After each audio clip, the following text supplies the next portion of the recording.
অন্তরি না সোয়াবিন দিয়ে একটা কিছু বানিয়ে দে, এবং সেটা যেন দুর্দান্ত কিছু হয়, মানে ভালো খেতে হবে, একটা নতুন ইউনিক। ওই সোয়াবিনের ঝোল প্লিজ করবি না।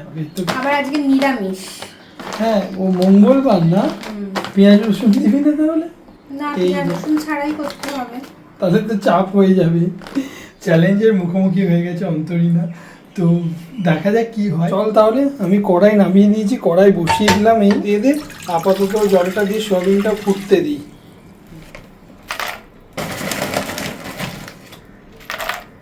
সাথে রেসিপিটাও বলতে থাক। এবার সিদ্ধ হোক। ও আপাতত সোয়াবিনগুলোকে আমরা সিদ্ধ করে নেব।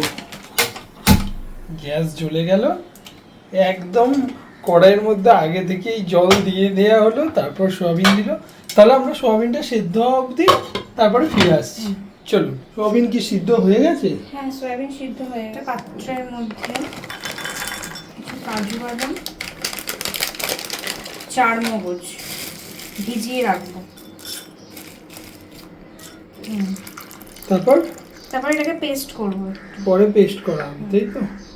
এবার কি করবি? এগুলো জল ঝরিয়ে এটাকে মিক্সিতে দিয়ে এটা পেস্ট করবো। সয়াবিনটাকে খুব ভালোভাবে জলটাকে একদম পুরো মানে স্কুইজ করে নেওয়া হয়েছে, আমি পেস্ট করব। শুধুই পেস্ট করব? হ্যাঁ, এটা শুধু নর্মালি পেস্ট করা হবে। এটার মধ্যে এখন আমি কিছু মেশাবো না, পেস্ট হয়ে যাওয়ার পর এক এক করে জিনিস মেশাবো, তখন বলে দেবো। চলুন তাহলে এটা পেস্ট করে নিই। এটাকে পুরোটা পেস্ট করে। এই নারকেল লাগবে নাকি? হ্যাঁ, নারকেল দেবো একটু। ও, একটু নারকেলও দিবি? আচ্ছা, এখানে আমি যে কাজু বাদাম আর চার মগজটা ভিজিয়ে রেখেছিলাম, সেটা এখন এটাতে দিয়ে দেবো পেস্ট।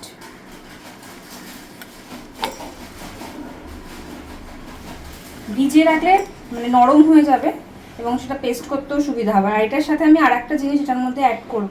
এটার মধ্যে আমি একটু টক দইও অ্যাড করব, 1 চামচ, এই 3 চামচ মতো টক দই দিয়ে দেবেন। দিয়ে তিনটেকে একসাথে এবারে পেস্ট করতে হবে।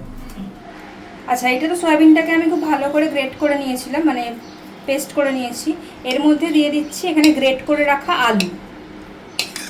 আচ্ছা, এরপর আমি এটার মধ্যে দিয়ে দিচ্ছি কিছুটা পরিমাণ নারকেল, ওই 2 চামচ মতো নারকেল কোড়া।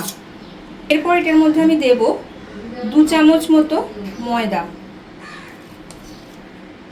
বাইন্ডিংয়ের জন্য। এরপর দিয়ে দিচ্ছি এটার মধ্যে জিরে গুঁড়ো 1 চামচ, ধনে গুঁড়ো 1 চামচ, গরম মশলা গুঁড়ো 1/2 টিস্পুন, নুন দেব স্বাদ মতো, দিয়ে দেবো একটুখানি ঝালের জন্য লঙ্কার গুঁড়ো, আর লাস্টে আমি এটাতে দিয়ে দিচ্ছি একটুখানি চিনি। এই সব কিছুকে খুব ভালোভাবে মেখে নিতে হবে।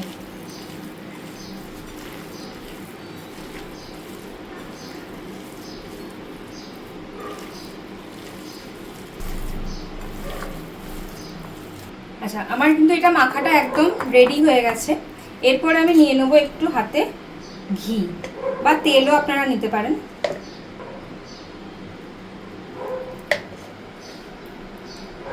নিয়ে মোটামুটি একটা সাইজের বল করে নিতে হবে।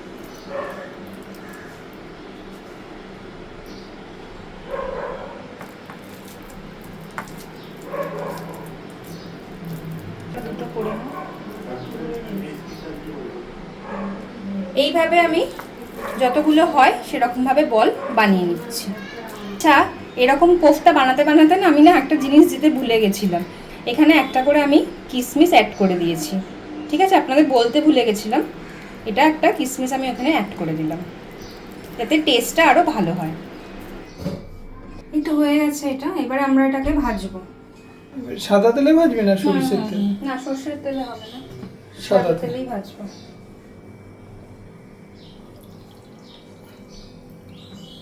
তেল খুব ভালো করে গরম হয়ে গেছে, তো এরপর আমি একটা একটা করে কোফতা এটার মধ্যে ছেড়ে দেবো।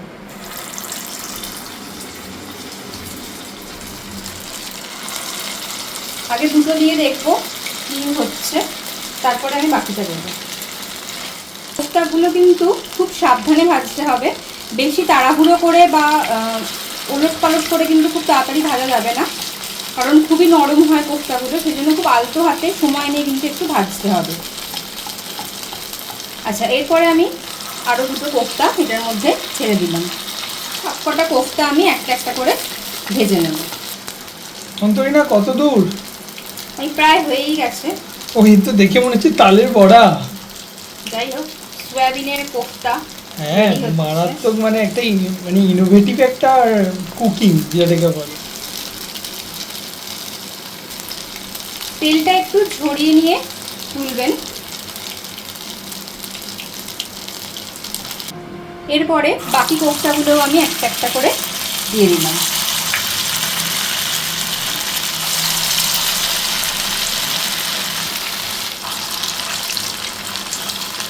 মানে নিরামিষ আমিষ দুই রকম ভাবেই কোফতা করা যায়, তাই তো? আবার এঁচড়েরও কোফতা হয়, অনেকেই জানেন এঁচড়ের কোফতা।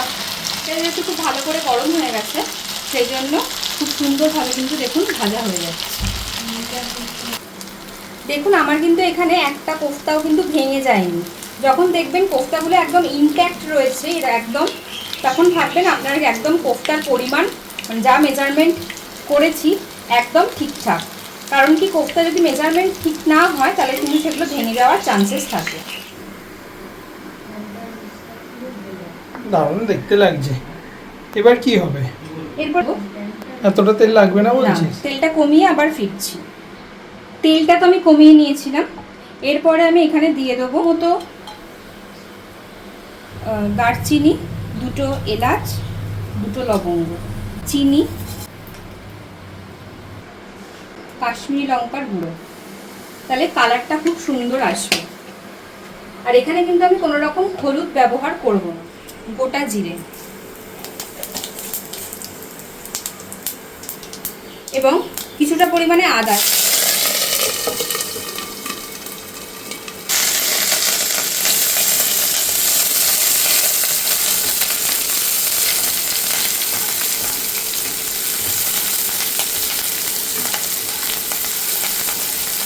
দিয়ে দিচ্ছি দুটো বড় সাইজের কাঁচা লঙ্কা আমি বেটে নিয়েছিলাম সেইটা।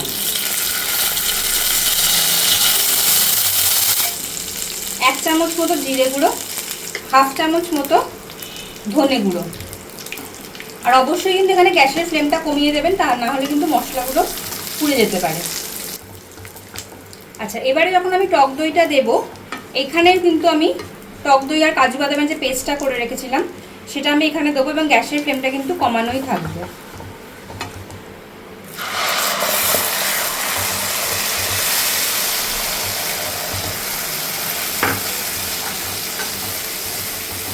তাহলে আমাদের কোফতা মোটামুটি রেডি হয়ে গেল। আচ্ছা অন্তরিন, এটা কিসের সাথে সার্ভ করবি? এটা যে কোনো রকমের রুটি পরোটার সাথে খুবই ভালো যাবে, এবং যদি কেউ চায় এটা রাইসের সাথে খাবেন, মানে জিরা রাইস বা পোলাও, সেটার সাথেও ভালো যাবে। আর এটা একটু মিষ্টি মিষ্টি হবে, কারণ যেরকম কোফতা হয় ঝাল মিষ্টি, খুব ভালো করে কষতে হবে যতক্ষণ না এই সাইডগুলো থেকে পুরো তেল বেরিয়ে যাচ্ছে। এই অবস্থাতে আমি এখন এটার মধ্যে দিয়ে দেবো পরিমাণ মতো নুন।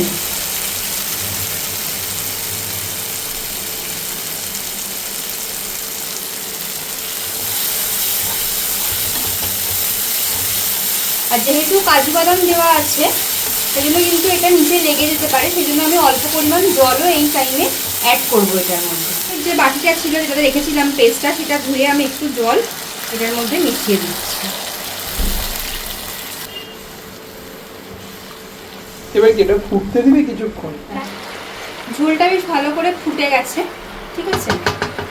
এরপরে আমি এটার মধ্যে দিয়ে দেবো গরম মশলা গুঁড়ো, এর মধ্যে একটু ঘি দেবো।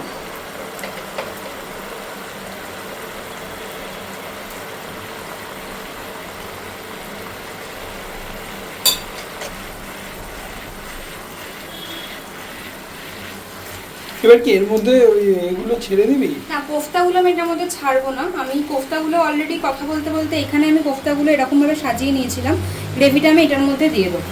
তাহলে যাবে? কোফতা দিয়ে আর ফোটানো যাবে না, না? কোফতা দিয়ে ফোটানোর কোনো প্রয়োজন নেই। লাস্টে আমি এটার ওপর থেকে একটু ফ্রেশ ক্রিম দিয়ে দিচ্ছি। এটা কি অপশনাল? না অপশনাল না, এটাকে একটু রিচ করে। ও ফ্রেশ ক্রিমটা দিলে রিচ করবে গ্রেভিটাকে, টেস্টও একটু বাড়বে। টেস্টও একটু বাড়বে অবশ্যই। পরে কোফতাগুলো তো আমি সাজিয়ে রেখেছিলাম, এটার ওপরে আমি গ্রেভিগুলো দিয়ে দেবো। বাহ, দারুণ বুদ্ধি তো তোর। হ্যাঁ, নাহলে কোফতাগুলো কি হয়, গ্রেভিটা দেওয়ার সঙ্গে সঙ্গেই না পুরো গ্রেভিটাকে টেনে নেবে। সুতরাং এরকমভাবে আমি এটা করি। এটাকে আমি একটু ধনেপাতা কুচিয়ে দিচ্ছি। বাহ, জিভে জল এসে যাওয়ার জোগাড়। এরকম করে একটু দিয়ে আর ওপর থেকে একটু ফ্রেশ ক্রিম। এটি আজকের সয়াবিনের কোফতা সম্পূর্ণ নিরামিষ। কি দারুণ লাগছে অন্তরীনা, এটা দেখেই মনে হচ্ছে তো মানে খেলে কত ভালো লাগবে। দুর্দান্ত লাগছে। আপনারাও চটপট এই নিরামিষ পদটা বাড়িতে একদিন করুন, আর অবশ্যই কমেন্ট করতে ভুলবেন না আপনাদের কেমন লাগলো এটা, এবং ভালো লাগলে লাইক শেয়ার সাব করবেন। আর আবার আসছি আমরা নেক্সট রেসিপি নিয়ে। আজকের মতো এখানেই শেষ করলাম। Tata, Thank you. সবাই খুব ভালো থাকবেন।